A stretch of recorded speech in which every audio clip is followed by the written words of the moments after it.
confused. He wants you to pay him. What? I'm the crime lord. He's supposed to pay me. I don't like the Book of Boba Fett very much, and I've been trying to figure out why. So let's get a few things out of the way right off the top. It's not because they've recharacterized Boba Fett into someone that I like to call Soft Boba. For one thing, Boba Fett wasn't really much of a character to begin with, besides what you put together in your head based on how cool you thought his costume was. There's nothing wrong with that. Star Wars is full of that, but you have to understand that that's entirely subjective to you and your imagination.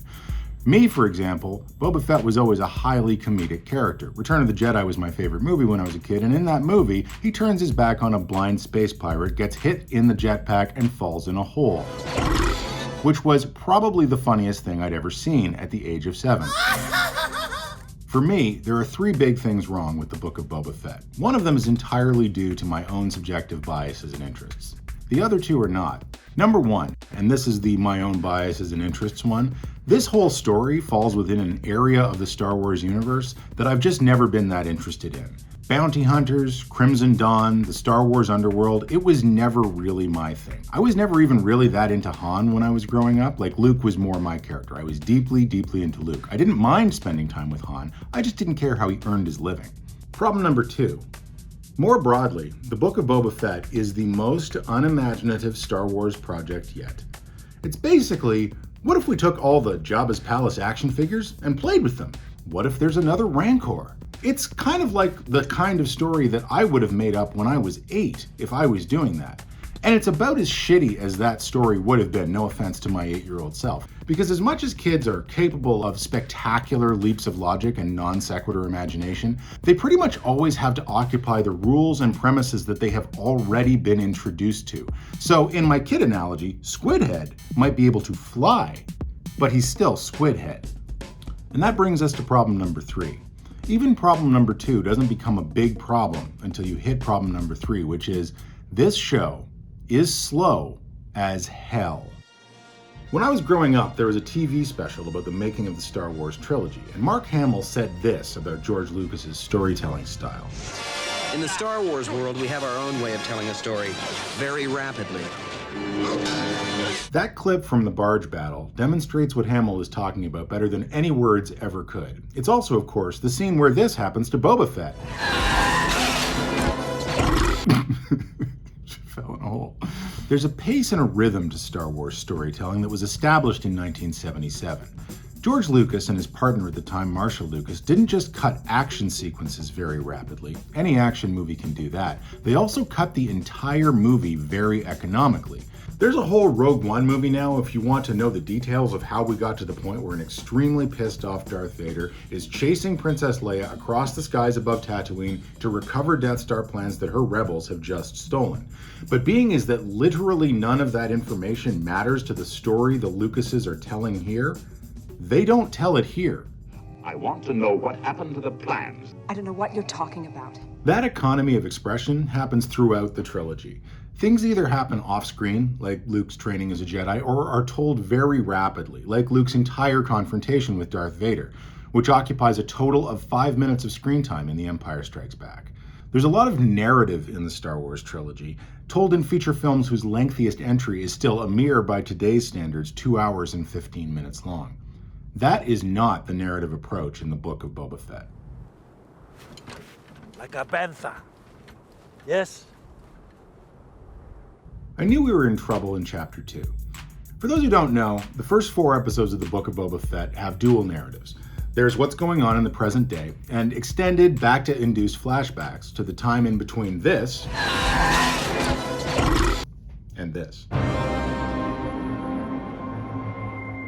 Both timelines have the same problem, which is that they move cautiously and repetitively through low-stakes scenes and sequences that one of the original Star Wars movies would have sliced through in 2 cuts and an off-screen line. For illustration, here are all of the things that happen in the first 2 episodes of the Book of Boba Fett's flashback timeline.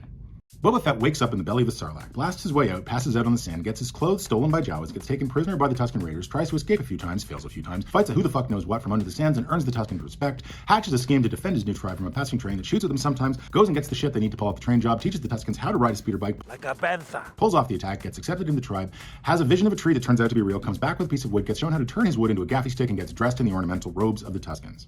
And this is where they lost my patience.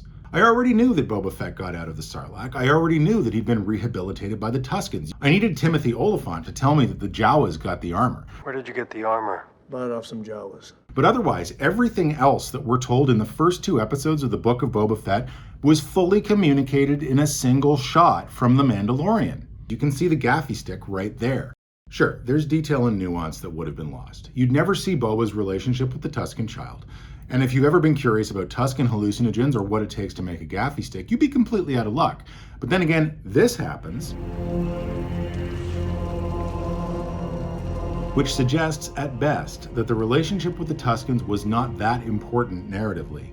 Or at worst, tells us that Favreau and Rodriguez fridged the entire group of indigenous characters on the show to give Boba Fett a reason to kill some folks, which is vile on an entirely different level that we will not be getting into in this video.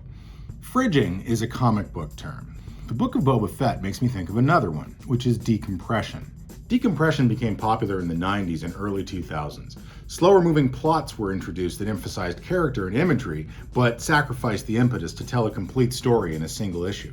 It's the reason that comic books used to be like this, and we're now like this. The Book of Boba Fett makes me think that decompression in Star Wars storytelling is now going to be a thing. It's ironic because the guy making the series, Robert Rodriguez, is the guy that made this.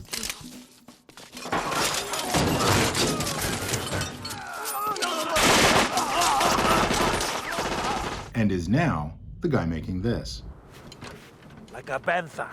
Maybe this means that Star Wars in the Disney Plus era will be less about narrative velocity and more about digging in. Star Wars will go deep, but not broad. If you want to know how gaffy sticks get made or what the inside of a Naboo starfighter looks like, the Book of Boba Fett is your show.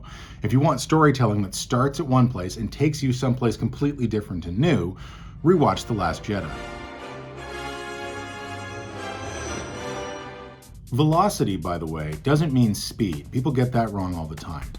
Velocity means speed with a direction, which is as good a descriptor for Lucas's style of Star Wars storytelling as I can think of. It wasn't just that his Star Wars movies moved fast, although they almost always did. It's that they were always the right pieces of the story to tell. They started in one place, and they ended with the characters and the situation in a completely different place. What does that not remind me of? That bit about always telling the right parts of the story is ultimately what undoes the Book of Boba Fett. Remember, it isn't just that the show is slow as hell. It's that it's slow as hell about unimaginative things. It is slowly showing us stuff that we were already aware of or have seen somewhere else before. I certainly don't mind more nuance and character work in my Star Wars. It works pretty well in The Mandalorian, for example, where we've spent enough time with Din Djarin to see that the slow collapse of his lifelong commitment to the rules of Mandalorian extremism is basically due to a flowering of emotional openness that Mando culture doesn't allow, but that his love for Baby Yoda is superseding. Deep but not broad works nicely on that show, and it's not a bad thing to dig into existing characters and themes and ideas and unpack them a little bit. I must have revenge. The Clone Wars did that all the time, and basically reverse engineered the entire prequel trilogy along the way, all while, narratively, going nowhere and ending exactly where we inevitably knew they were destined to end. Anakin. As of this recording, though, we're 5 episodes into the 7 episodes of the Book of Boba Fett.